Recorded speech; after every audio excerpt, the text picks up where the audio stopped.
Hey, what's up guys? So as most of you know, I'm a history major here at Rick, and the deeper I get into my major, the more intense my research becomes, especially when I have a local project here in Rhode Island. I have to do a lot of trips downtown to local historical sites for research.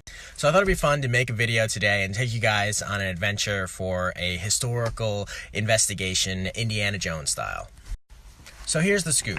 Right now, I'm doing a paper on Italian Americans in Rhode Island and seeing how they shifted from being seen as just immigrants to good Americans by serving and volunteering in the U.S. Army during World War I. So while doing my research, I discovered this really interesting guy named Ernest Brunetti who lived in the Silver Lake part of Cranston about 100 years ago, and he belonged to the Italian community there. So when Ernest Brunetti was just 16 years old, he lied about his age to join the U.S. Army during World War I and was actually attacked by Germans and shot in the back. And because of that, he was actually paralyzed from the waist down for the rest of his life. And what's so incredible about this is that at this time in Rhode Island, Italian immigrants are disliked and discriminated against. But we see that when Ernest Brunetti gets back from Europe in 1918, the Providence Journal actually writes this incredible article on him, showing him off as this great American war hero who was wounded in battle. And we see that he transitions from just being seen as an Italian immigrant to being seen as a good American who served his country.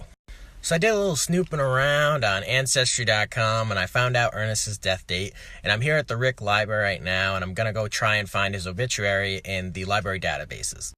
Alright, so currently here at the Rick Library, and we found some pretty interesting articles about Ernest's life from the Projo database here. Let me show them to you. We've got an article about Ernest being honored with a medal and the Purple Heart. There's his picture from when he got back from the war in 1918. And we also found his obituary, which leads us to our next clue and dramatic transition.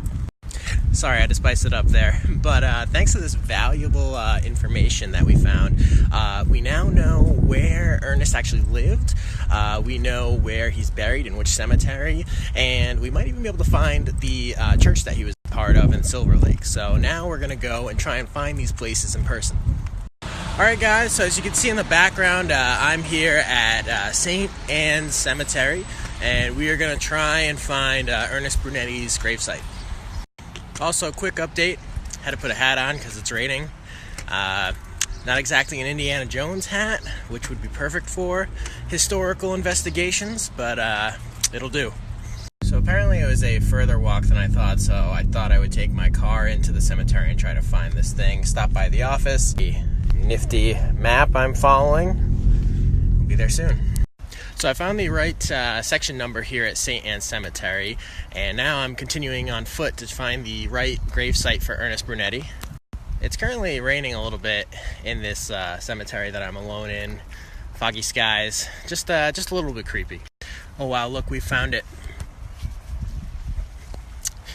Here is Ernest's grave site.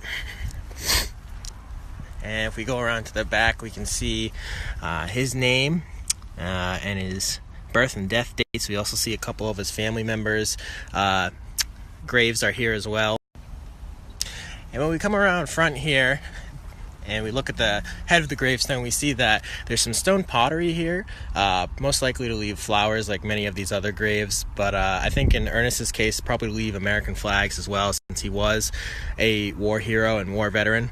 You know, what's interesting about this grave site is that Ernest is buried around a lot of other Italians that have passed away around the same time, like names like De Luca, Oriello, or Martellini.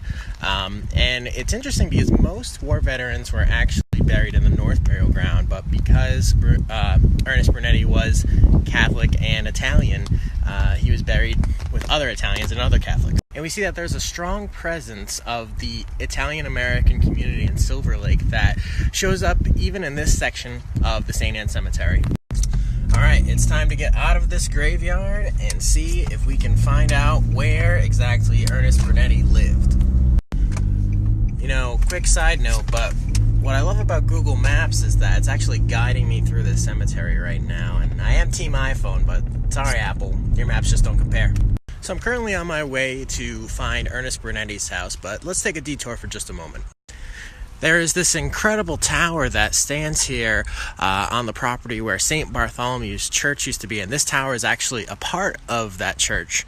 And I found this incredible plaque here that talks all about how this church served the spiritual needs of Italian Americans in the Silver Lake community from 1907 to 1979, and it was actually rededicated, this tower, by Buddy Cianci himself. You know what's so incredible about this tower that once belonged to the church behind me is that it's actually exactly across the street from Ernest Brunetti's address.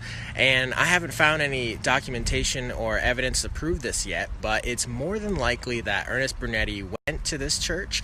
He was probably raised in this church, and it's probable that his funeral was probably held at this church. You know, we continue to see again that the presence of the Italian American culture carries over to the next generation, where the famous Italian mayor Buddy Cianci actually dedicates this tower as a monument in the 1970s. So I typed in Ernest Brunetti's address into my GPS at 26 Silver Lake Ave in Providence to see if I could possibly find Ernest Brunetti's house and if it's still standing. You know, and what's so interesting about 26 Silver Lake Ave is that there's no house standing here at all. It's actually a memorial now. We see that there is a plaque here and a flag and a plot of land that's actually dedicated to a different soldier who fought in World War II from this neighborhood. But I do think it's fitting that there is an American flag dedicated to an American soldier here where Ernest Brunetti used to live, and maybe it's not dedicated to him, but I think it embodies his spirit as a good American and a good American soldier who served his country. This has been the process for my historical investigation into Italian-American Ernest Brunetti's life and his transition from just being seen as an immigrant into a good American who served his country and became a war hero. Thank you so much for watching.